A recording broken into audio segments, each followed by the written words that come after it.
Сәлем достар, сіздермен Азиза. Ең алдымен мен каналыма тіркеліп, лайк басуды ұмытпаңыздар. Бүгін сіздермен жаңа жылдық шырша атты салат дайындайтын боламыз. Ол үшін бізге осындай азық-түліктер қажет болады. Алдын ала суға қайнатылып алған 4 жұмыртқа, қайнатылған ет, кез келген етті қолдануға болады. Мен сиыр етін қолдандым, және де корей салаты, сыр, киви, майонез қажет болады. Ең алдымен тазаланып алынған жұмыртқаны осылай екіге бөліп алатын боламыз. Сарысын бөлек, ағын бөлек үккіштен өткіземіз.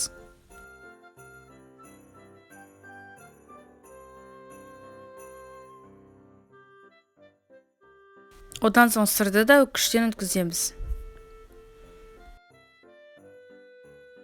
Қайнатып алынған етті осылай ұсақтап турап алатын боламын.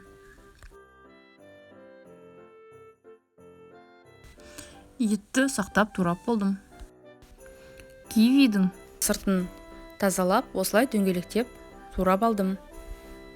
Одан соң туралған етіміздің үстіне майонез салып араластырамыз. Араластырып дайындалып алған соң шаршап пішіндес етіп орналастырып, оның үстіне жұмыртқаның ағын саламыз. Жұмыртқаны әдемілеп орналастырған соң үстіне майонез жақтым. Оның үстіне үккіштен өткізіп алынған сырымызды да орналастырдым. Корей салатындағы сәбіздерді 3-4-ке бөліп ұсақтап турап алдым. Сырдың үстіне осы туралған сәбіздерді орналастырамын. Міне дайын. Одан соң майонезбен тағы да бір жағып шығамыз. Оның үстіне үккіштен өткізілген жұмыртқаның сарысын саламын.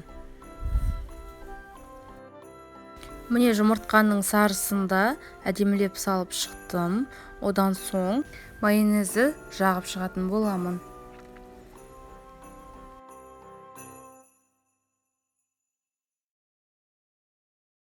Біздің жасап жатқан салатымыздың аты жаңа жылдық шарша болғандықтан туралған кивилерді жан-жағына қойып шықтым.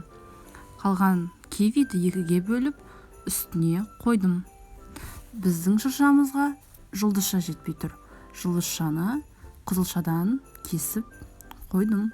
Байқадыңыздар ма? Біздің шыршамызға тағы да бірдеңе жетпей тұрған сияқты. Әрине ойыншықтар. Анар дәндермен шыршамызды безендіріп шығайық. Міне біздің жаңа жылдық шырша атты салатымыз дайын. Өте әдемі, өте дәмді болып шықты.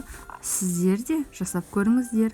Жаңа жылдық үстелдеріңіздің сәнін келтіреді деген үміттемін. Жаңа жылдық шырша салаты ұнаған болса, лүпіл басып пікір қалдыруды ұмытпаңыздар. Сау болыңыздар.